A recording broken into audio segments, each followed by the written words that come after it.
el dominio 2A y el dominio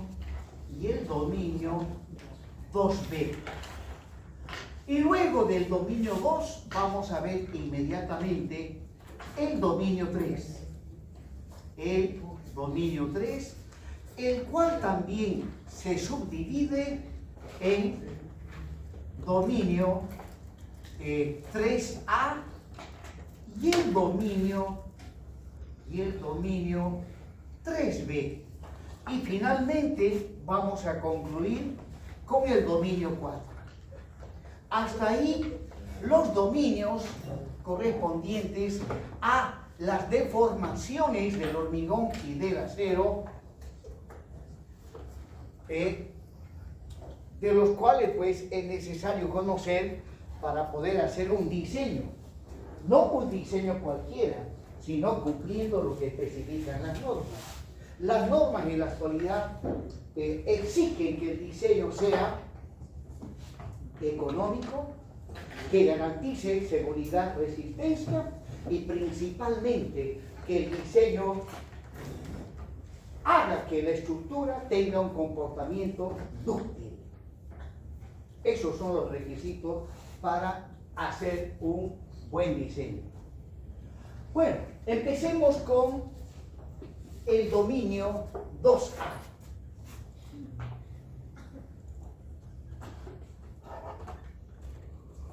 Empecemos con el dominio 2A. La clase anterior ya vimos dominio 1, que corresponde al caso de tracción simple y tracción con pequeña excentricidad. Entonces, continuando, casi con algo similar a lo que hemos visto en la clase anterior. Agarro como modelo un elemento estructural de sección rectangular, donde, volviendo a describir la sección rectangular, tenemos un ancho al que lo identificamos con la letra B minúscula, la altura total de la sección transversal. Vamos a tener armadura o barras de acero en la zona comprimida y también, obviamente, barras de acero en la zona traccionada. Entonces, armadura en la zona traccionada y armadura en la zona comprimida. El eje neutro en esta posición y bueno, estoy achurando la zona comprimida. Estas armaduras las identificamos como A sub S2, la armadura que está en la zona comprimida, A sub S1, la armadura que está en la zona traccionada. En cuanto a la posición del eje neutro, siempre se mide partiendo del borde que está próximo a la armadura A sub S2. Ya vimos que en tracción simple, tracción pequeña excentricidad, el eje neutro está para arriba y negativo. En estos casos, partiendo de este borde, el eje neutro siempre está para abajo y va a tener signo positivo. Luego, desde el baricentro de la armadura, que en este caso es armadura traccionada, al borde comprimido tenemos el parámetro geométrico que es el que interviene en las fórmulas de diseño y no la altura total. Luego tenemos el recubrimiento mecánico de la armadura traccionada y acá arriba estaría el recubrimiento mecánico de la armadura comprimida.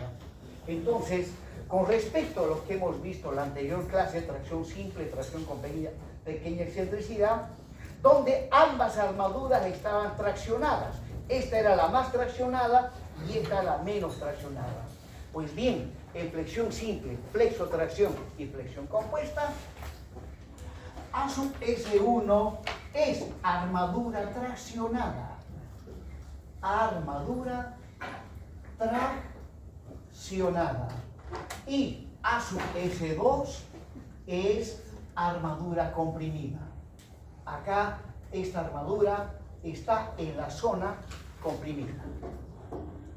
Bien, aquí estamos viendo justamente esas vigas en volado, visto de perfil. Acá estaría la armadura comprimida, A sub S2, y la armadura traccionada A sub S1. Y bueno, si a este elemento de hormigón armado le aplicamos ya sea un momento, o sea flexión simple, o flexo-tracción, o flexión compuesta, ¿ya? La sección transversal inicialmente plana y sin deformación, obviamente se ha de deformar.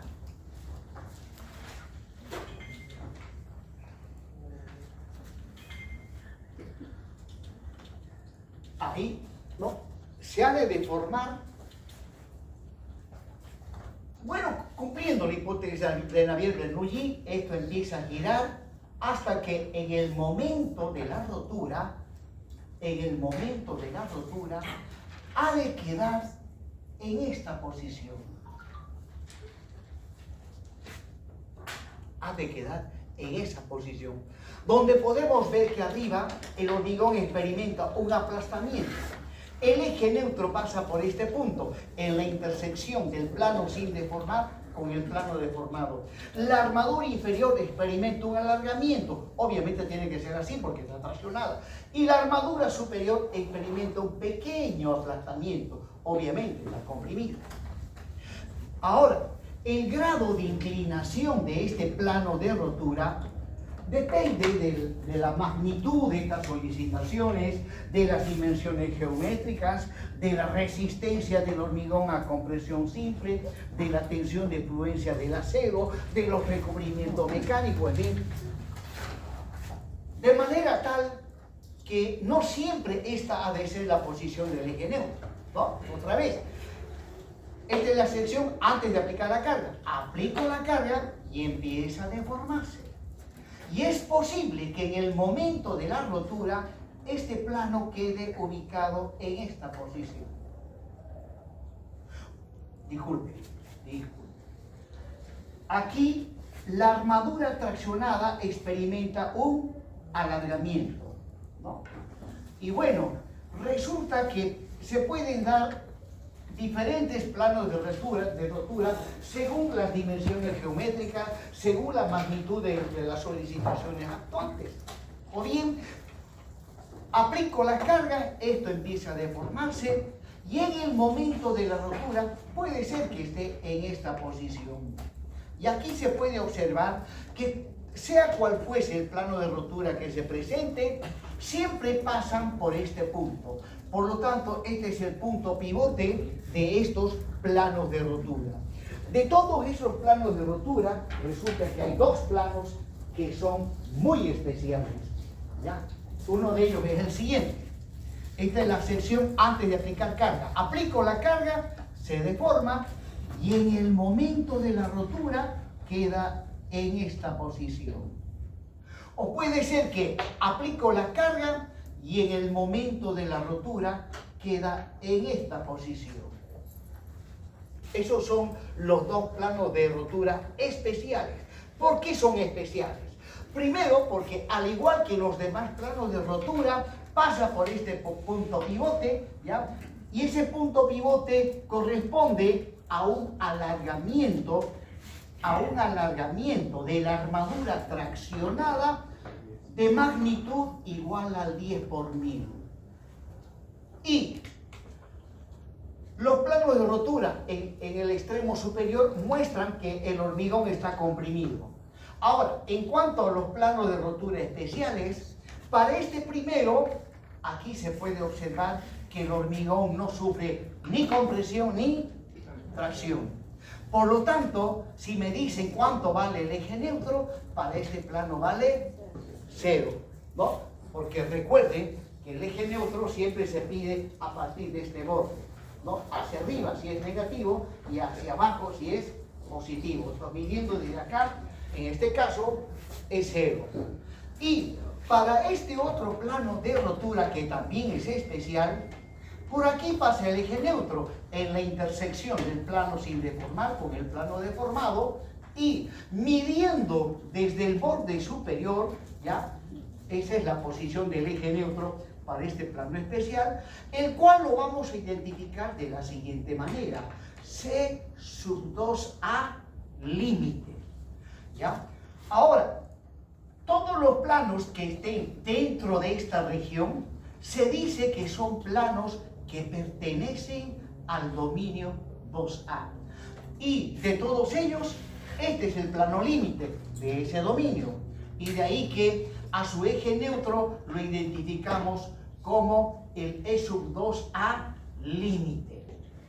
Y bueno, para este plano de rotura, el aplastamiento del hormigón, ¿ya?, de acuerdo a los estudios y ensayos realizados en laboratorio, ¿ya?, el aplastamiento del hormigón tiene una magnitud del 2 por 1000. Tiene una magnitud del 2 por 1000.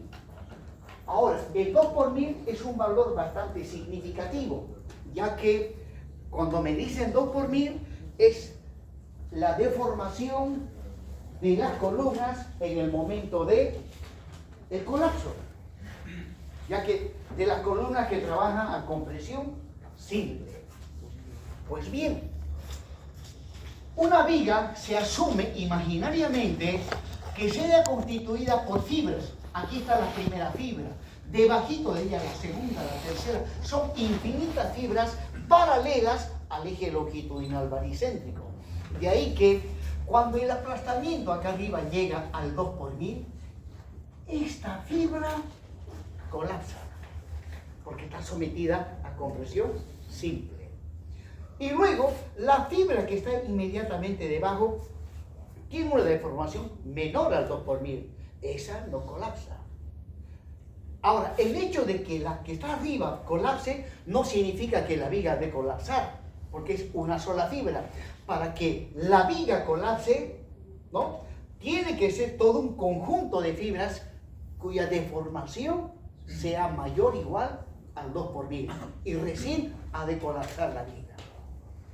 Bien, entonces ahí les presento los planos correspondientes al dominio 2 e inmediatamente podemos ver que para esos planos de rotura el aplastamiento del hormigón varía, ¿no? Si agarro, a este le vamos a llamar para identificar el E sub C0, ¿ya?, que vale 2 por 1000. Para cualquier otro plano intermedio, ¿ya?, para cualquier otro plano intermedio, esto es su aplastamiento. Por lo tanto, en dominio 2A, el aplastamiento del hormigón varía entre 0 y el E sub C0. O sea, en otras palabras, está entre 0 y el 2 por 1000. Y el 2 por 1000.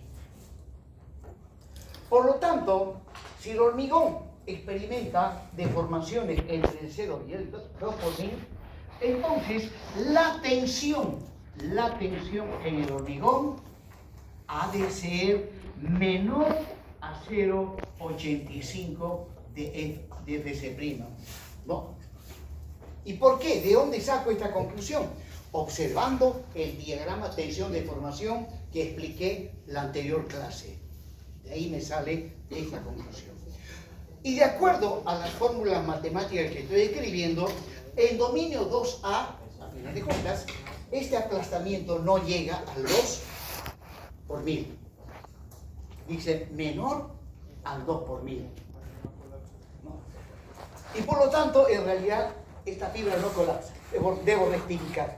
Esta primera fibra no colapsa, porque su aplastamiento no llega al 2 por 1000. O sea, este plano de rotura no pertenece al dominio 2A. Porque si digo que pertenece, aquí tendría que colocar el signo igual. Bien. Luego, en cuanto al alargamiento de la armadura traccionada a su S1, pues en este dominio, a su S1, llega a tener un alargamiento de 10 por 1000. ¿Qué significa esto? ¿Cuál la tensión de la armadura traccionada. Si me remito al diagrama tensión-deformación que vimos en la anterior clase, es igual a la tensión de fluencia. O sea, la causa principal por la que una viga colapsa en este dominio es por el alargamiento excesivo de esta armadura, ya que cuando la armadura que está trabajando a tracción alcanza este alargamiento, el hormigón que estaba ahí adherido se suelta y cae en pedazos. Y como consecuencia, la viga entra en colapso. Aquí la viga no falla por el hormigón, ya que el aplastamiento no llega al 2 por 1000. Lo que falla es esto. Y no falla la armadura traccionada, sino que el hormigón se desprende. Para un alargamiento de esta magnitud, el hormigón se desprende y obviamente la viga en su totalidad entra en colapso. Y en cuanto a la posición del eje neutro, ¿ya? Para un plano de rotura intermedio, para este plano de rotura intermedio, por aquí pasa el eje neutro. Por lo tanto, midiendo desde este borde hasta acá, ahí está la variable que me da la posición del eje neutro. Y con respecto al eje neutro podemos decir que varía entre 0 y el C sub 2A límite. El C sub 2A límite.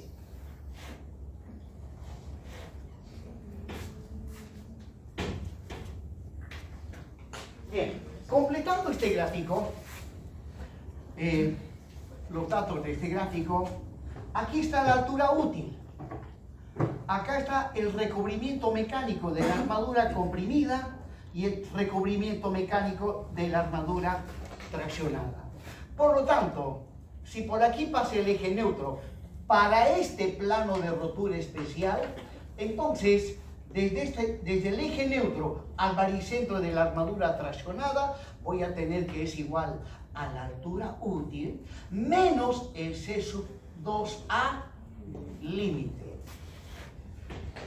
Y ahora, tomando como referencia este angulito que le voy a llamar θ, que se repite acá arriba, θ, y aplicando la función tangente de θ, ¿ya?, al triángulo formado por este plano de rotura especial y el plano sin deformación, tangente de θ ha de ser igual 2 por 1000 a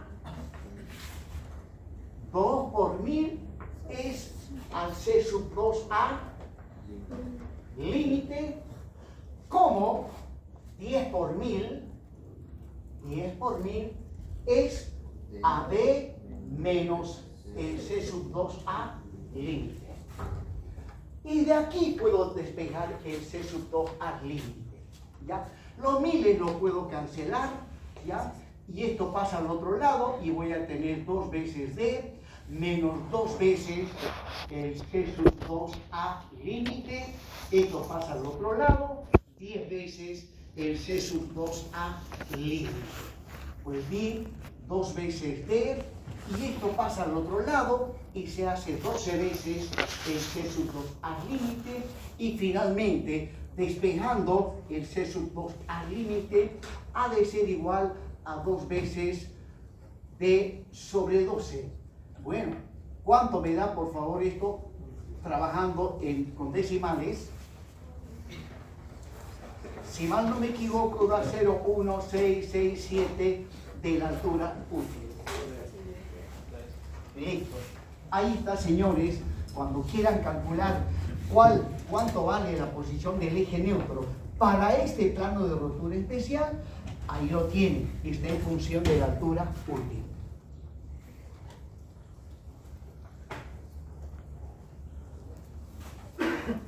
Bien, vamos inmediatamente ahora al dominio 2B. Este es el dominio. Vamos inmediatamente al dominio 2B. Pero antes de ello, ¿será que